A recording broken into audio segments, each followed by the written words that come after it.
संत कबीर का नाम आपने सुना होगा।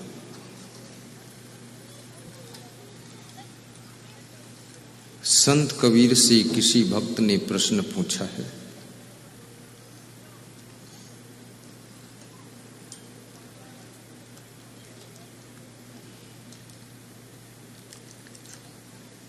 कि संसार में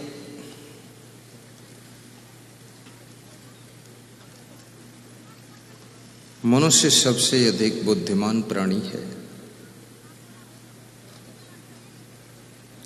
इसका हर कार्य निराला रहता है, परंतु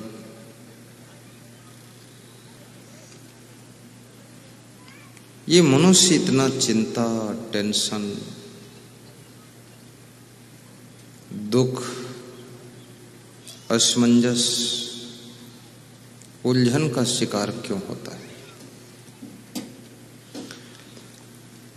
बचपन में जो खुशियां थी वे खुशियां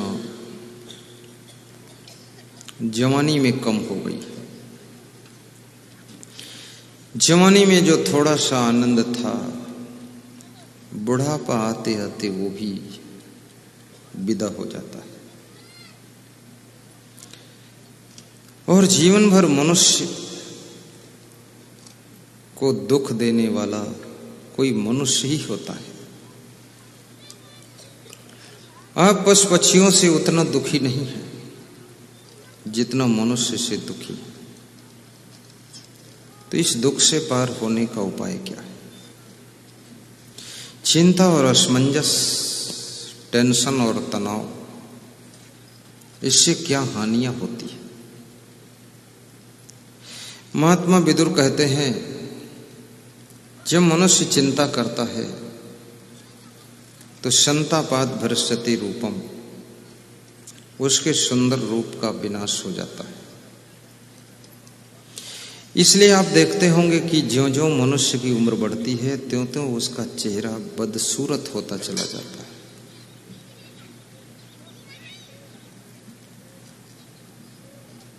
और कितने लोगों के मुंह का शक्ल इतना बिगड़ गया है, वे जब शीशा में खुद को देखते हैं तो उनको लगता है कि मैं खड़ा हूं कि कोई भालू खड़ा है। लाठी लेकर भालू आया छम छम छम, ढोल बजाती मिड़की आई ढम ढम ढम, ऐसा चेहरा हो गया है। अभी मैं झारखंड में था, वहां की राजधानी जो रांची है, तो एक सज्जन का मैंने मुंह देखा। ऐसे तो बहुत लोगों का मुंह देखा हूं, पर उनका मुंह बड़ा भयानक, बदशक्ल, भूत पिशाच निकट नहीं आवे। देख करके मैंने कहा कि ऐसी शक्ल कैसे बिगड़ गई है, तो रोने लगे। और उन्होंने कहा कि गलतियां दो किया हूं। एक तो बहुत खाया हूं, बहुत खाया हूं, और इतना अधिक खाया हूं कि शरीर में बहुत फैट इकट्ठा हुआ है, चर्बी बहुत इकट्ठी है। दूसरा, इतनी चिंता किया हूं कि रात रात सोया नहीं हूं। जो लोग सोते नहीं हैं उनकी आंखें ऐसे फूल जाती है, आंखों के नीचे हवा जैसी भर जाती है। और तुम्हारे जागने से कोई काम होने वाला भी नहीं। इतना जरूर है, जितना ज्यादा तुम जागोगे उतना ज्यादा तुम्हारा स्वास्थ्य बिगड़ता जाएगा। बहुत अच्छे डॉक्टर से पता लगाया गया है मनुष्य को कितना सोना चाहिए। तो डॉक्टर ने बताया है 7 घंटा तो सोना ही चाहिए।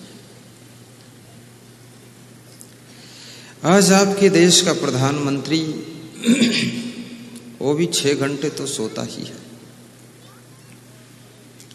10 बजे, 10:30 बजे वो सो जाता है और सवेरे 4:45 पर उठ जाता है।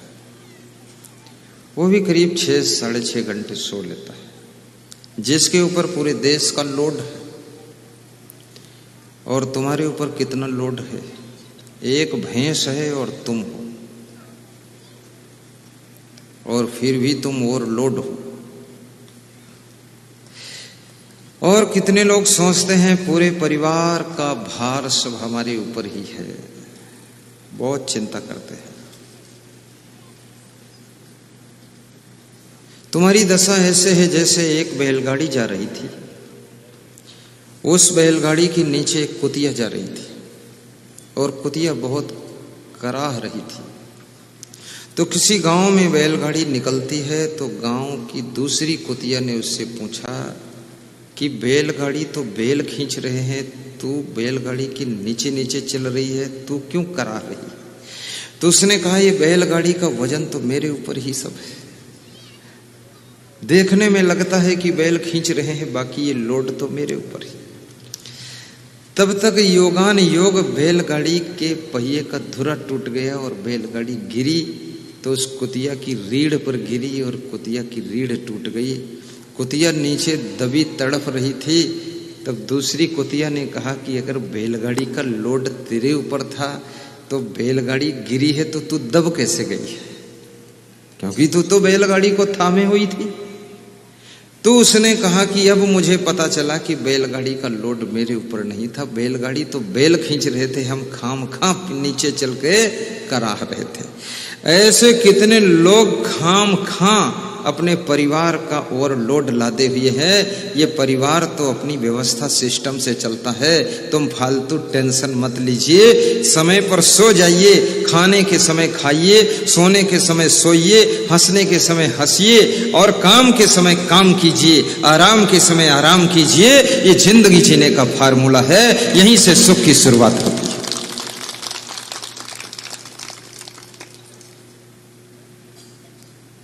हमारे साथ में कम से कम 40-50 संत हैं और इतने संतों में सबसे ज्यादा निश्चिंत हम ही रहते हैं। हम इनके गुरु हैं और हम ऐसे सोते हैं जैसे कोई बच्चा सोता है, बहुत फट से सो जाता है। और गाड़ी भी ऐसी बनाई है, सोने वाली जैसी बनाई है। कोई भी फॉर्च्यूनर गाड़ी को बेड रेस्ट नहीं बनाता है। हमने सीट हटा दी बीच की, पूरा 6 फीट लंबा 4 फीट चौड़ा बेड बना दिया।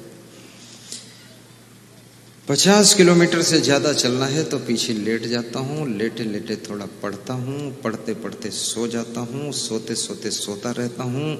जब गाड़ी गांव के पास पहुँचती है, भगत लोग आ जाता है, ढोल वोल बजाता है, तो हमारे संत जी जो गाड़ी चला रहे हैं वो कहते हैं गुरुदेव भक्त लोग लेने आ गए हैं, ढोल बज रही है, माला लिए खड़े हैं, पगड़ी पहन लीजिए और अब थोड़ा माला पहन लीजिए। उठ जाता।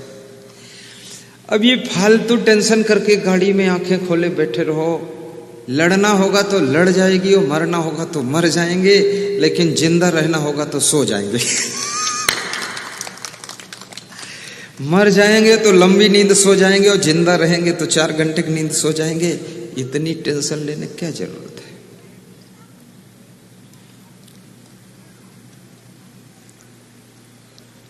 और हमारे पास में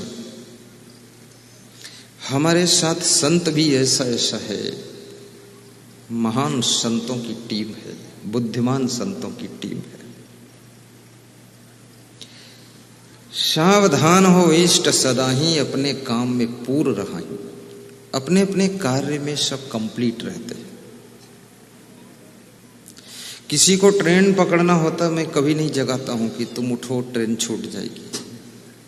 आपको पकड़ना है तो पकड़िए, और नहीं पकड़ना तो छोड़िए, फिर दूसरे दिन पकड़ लेना। उसके लफड़म क्यों फंसोगे?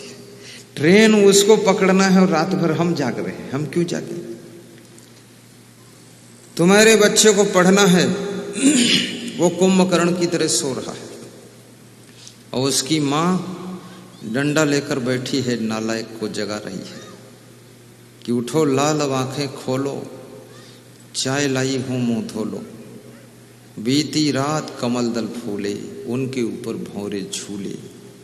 उठ जा कुंभकर्ण, वो सो रहा है। पढ़ने वाला पढ़ना नहीं चाहता है, और जिसकी पढ़ने की उम्र निकल गई वो डंडा लेकर उसको पढ़ा रहा है। वो कैसे पढ़ेगा? पढ़ने वाले लोग अपने आप जागृत हो जाते हैं। मेरे गुरु ने कभी मुझसे नहीं कहा कि तुम पढ़ो, कभी भी।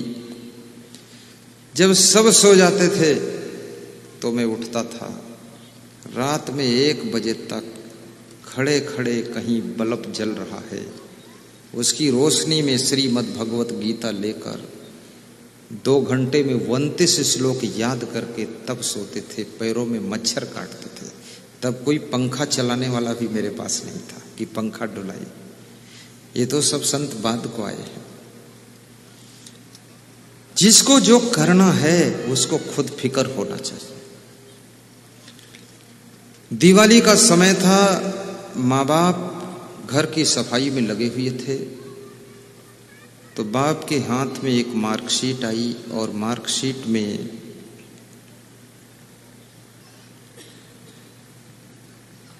लिखा हुआ था फेल।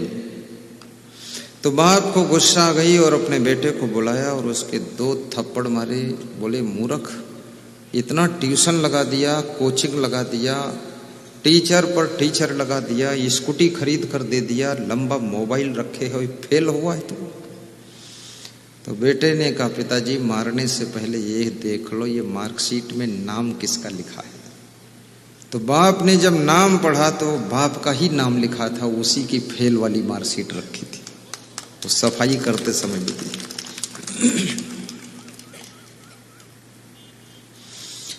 लेकिन ये भी याद रखना, आपका बाप फेल हो गया इसका ये मतलब नहीं कि तुम भी फेल हो जाओ। बाप नहीं पढ़ पाया इसका मतलब ये नहीं तुम भी मत पढ़ पाओ। बाप महान नहीं बना इसका अर्थ ये नहीं कि तुम भी शैतान बनो। नहीं, बाप बाप है, आप हैं। बाप जो बना उतना ठीक है, और तुमको जो बनना है वो बनने के लिए तैयारी कीजिए, संकल्प लीजिए। नरेंद्र मोदी प्रधानमंत्री का बाप कब प्रधानमंत्री बना था, लेकिन आज वह प्रधानमंत्री बने। मायावती का बाप कब मुख्यमंत्री बना था, वो मुख्यमंत्री बनी। और मुलायम सिंह का बाप कब मुख्यमंत्री बना था, वो मुख्यमंत्री बने।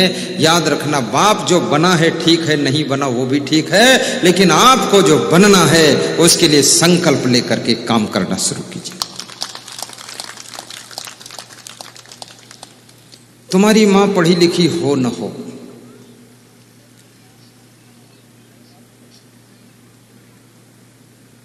एक बालक स्कूल में पढ़ रहा था,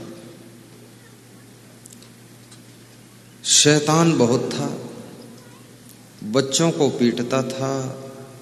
मास्टर कुर्सी पर बैठने चलते थे तो कुर्सी पीछे हटा लेता था तो मास्टर नीचे गिर जाते थे। बहुत शैतान था। मास्टरों की साइकिल की हवा निकाल देता था। खुराफात में नंबर 1। सब शिक्षक परेशान हो गए, स्कूल के विद्यार्थी भी हैरान हो गए। तो शिक्षक ने इंग्लिश में एक लेटर लिखा और उस लेटर को उस बालक के हाथ से उसके घर भिजवाया। उस बालक का बाप पहले ही मर चुका था, केवल मां थी, और कहा कि अपनी मां को दे देना। उस बालक ने लाकर वो लेटर मां को दिया और मां ने जब पढ़ा तो मां थोड़ा सोच में पड़ गई।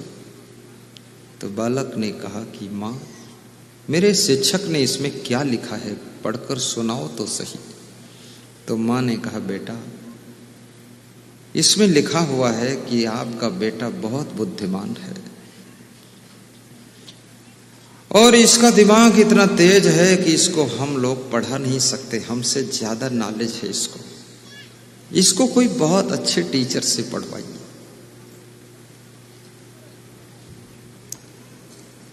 इसको हम लोग कम बुद्धि के नहीं पढ़ा सकते और ये बहुत महान बनेगा, आगे बढ़ेगा, उन्नति करेगा। बालक बहुत खुश हो गया कि मैं बुद्धिमान हूं, महान हूं, भविष्य अच्छा है। और वो बालक आगे चल करके वैज्ञानिक बन गया, जिसने 2500 रिसर्च किए। ये माइक उसी का रिसर्च किया हुआ है, ये फोटोग्राफी कैमरा उसी का खोजा हुआ है, ये लाइट, ये बल्ब उसी के खोजे हुए है। ऐसे उसने 2500 रिसर्च किए और वक्त के अनुसार, प्रकृति के नियम के अनुसार उसकी मां की मृत्यु एक दिन हो गई। मृत्यु होना इस संसार का शाश्वत नियम है। आपकी पत्नी की भी मृत्यु हो सकती है, आपकी भी मृत्यु हो सकती है,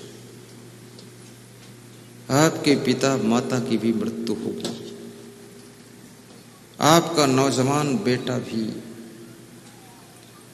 यमराज के घर वापस जा सकता है। इस लोक का नाम ही मृत्यु लोक है। लेकिन किसी की मृत्यु में आप इतना अधिक दुखी होकर, व्यथित होकर अपने कर्तव्यों से विचलित मत होइए। आपकी पत्नी मर गई है तो पत्नी के जो कार्य शेष बचे हैं उनको भी आप पूरा कीजिए। रोने के लिए मत बैठिए। गली गली में फिल्मी गाने गा गा करके और अपनी पत्नी का नाम उसमें जोड़ जोड़ करके और दूसरों को सुना सुना करके और धीरे धीरे रो रो करके ये सब नखरा छोड़ दीजिए। तुम्हारी पत्नी हो या भगवान राम की पत्नी हो या कृष्ण की राधा हो, सभी की मृत्यु होगी। तुम इतना मोह क्यों करते हो, इतनी आसक्ति क्यों बनाते हो? और मृत्यु तो एक समझने की बात है।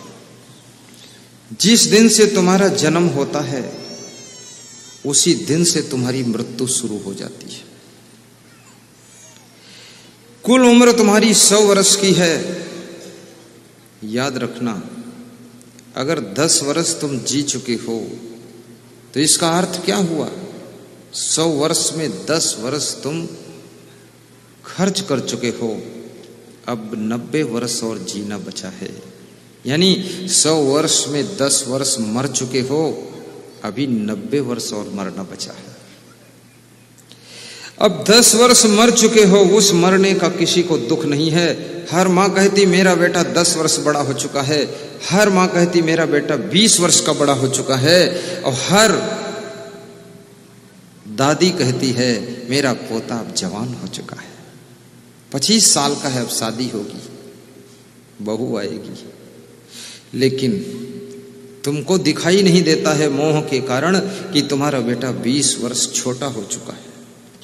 कुल उम्र में 20 वर्ष ये खर्च कर चुका है तो 20 वर्ष कम हो चुका है, 20 वर्ष ये टोटल में छोटा हो चुका है, ये 20 वर्ष मर चुका है। अब इसको 80 साल और मरना बाकी है, 80 साल और जीना बाकी है, 80 साल और खर्च करना बाकी है। तुमको उधर से दिखाई ही नहीं देता है, तुम इधर से देखते हो कि 20 साल का बड़ा हो गया है, पर सच्चाई ये है कि कुल उम्र में 20 साल छोटा हो गया है। अगर इस सच्चाई को समझ जाओ तो किसी की मृत्यु से तुम व्यथित नहीं होगे, घायल नहीं होगे।